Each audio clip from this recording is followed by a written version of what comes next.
Hi అండి, నమస్తే. Welcome back to our channel Mom's Kitchen recipes.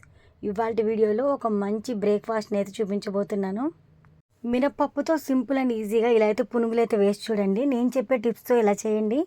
Super అంటే super టేస్టీగా అయితే కుదురుతాయి. ముందుగా మిక్సీ జార్ తీసుకొని అందులో ఒక 2 పచ్చిమిర్చి వేసుకోవాలి. అలానే చిన్న అల్లం ముక్క వేసుకొని 1/2 టేబుల్ స్పూన్ జీలకర్ర అయితే వేసుకోవాలి. ఆ తర్వాత 8 గంటల వరకు నానబెట్టిన మినపప్పుని అయితే వేసుకోవాలండి. నేను ఇక్కడ పొట్టు మినపప్పు తీసుకున్నాను. మీరైతే పొట్టు లేకుండా ఉన్న మినపగుళ్ళు కూడా వాడుకోవచ్చు. ఇక్కడ మనము ఏమాత్రం వాటర్ అయితే యాడ్ చేయాల్సిన అవసరం లేదండి. కానీ మనకి ఇక్కడ బ్యాటర్ మరీ గట్టిగా ఉంటుందేమో, గ్రైన్ అవ్వదేమో అని అనుకుంటే కనుక ఒక 2 స్పూన్లు లేదా 3 స్పూన్ల కంటే ఎక్కువ వాటర్ యాడ్ చేయకండి. ఇలా మనము మిక్సీ జార్లో వేసుకున్న తర్వాత ఇలా మెత్తగా పిండిని అయితే గ్రైండ్ చేసుకొని తీసుకోవాలండి. ఇక్కడ మనకి ఎలాంటి ఫర్మెంటేషన్ అయితే అవసరం లేదు. పప్పు నానితే చాలు, పిండి అయితే ఫర్మెంటేషన్ అవ్వాల్సిన అవసరం లేదండి. మార్నింగ్ గ్రైండ్ చేసుకోవాలంటే టైం సరిపోదు అనుకున్న వాళ్ళైతే కనుక ముందు రోజు రాత్రి గ్రైండ్ చేసేసుకొని ఫ్రిడ్జ్లో అయితే పెట్టేసుకొని మార్నింగ్ అయితే టిఫిన్ అయితే ఈ విధంగా వేసేసుకోవచ్చు. ఇప్పుడు మనము అల్లం, పచ్చిమిర్చి, జీలకర్ర వేసుకొని గ్రైండ్ చేసుకున్నాం కదా. నెక్స్ట్ ట్రిప్లో అయితే ప్లెయిన్గా ఓన్లీ మినపప్పు వేసుకొని గ్రైండ్ చేసుకొని ఈ విధంగా అంతా మిక్స్ చేసుకోవాలండి.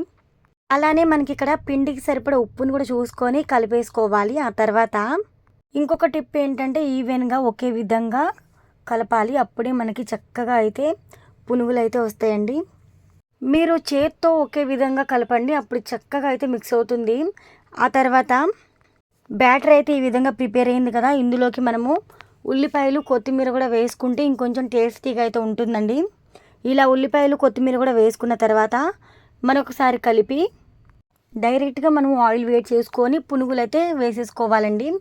నేను ఇక్కడైతే ఇవన్నీ వేసుకున్న తర్వాత మనము నెక్స్ట్ అయితే కొంచెం అయితే బియ్యం పిండి అయితే యాడ్ చేసుకోవచ్చండి. కావాలనుకుంటే యాడ్ చేయండి, వద్దంటే స్కిప్ చేసేయండి. నేను ఇక్కడైతే బియ్యం పిండి అయితే వేయలేదు. బియ్యం పిండి కొంచెం యాడ్ చేసుకోవడం వల్ల మనకి పైకి అయితే పునుగులు క్రిస్పీగా ఉంటే లోపల మాత్రం సాఫ్ట్గా కుదురుతాయండి. ఇలా మనము పిండి కలుపుకున్న తర్వాత స్టవ్ ఆన్ చేసి స్టవ్ మీద కడాయి పెట్టుకొని డీప్ ఫ్రైకి సరిపడా ఆయిల్ అయితే వేసుకోవాలండి. ఆయిల్ మరీ ఎక్కువ వేయాల్సిన అవసరం లేదు. మనం తీసుకున్న బ్యాటర్ని బట్టి చూసుకొని అయితే వేసుకొని ఆయిల్ అయితే బాగా కాగిన తర్వాత ఇలా ఒక్కొక్కటిగా పునుగులు అయితే వేసేసుకోవాలి. ఇక్కడ మీరు వీడియోలో చూస్తున్నారు కదా, ఇదే విధంగా పునుగులు అయితే వేసేసుకొని ఒక 30 సెకండ్స్ వరకు కదపకండి. ఆ తర్వాత మనం ఇలా ఒక్కొక్క పునుగుని తీసుకొని ఇలా టర్న్ చేసుకుంటూ ఉండాలి. అన్ని వైపులా ఒకే కలర్ వచ్చేంత వరకు ఫ్రై చేసుకోవాలి. గోల్డ్ కలర్ వచ్చేంత వరకు ఫ్రై చేసుకుంటే సరిపోతుందండి. ఇక్కడ మీరు ఒకసారి గమనించినట్లయితే పునుగులు అయితే చక్కగా గోల్డ్ కలర్ అయితే వచ్చేసాయి కదండి.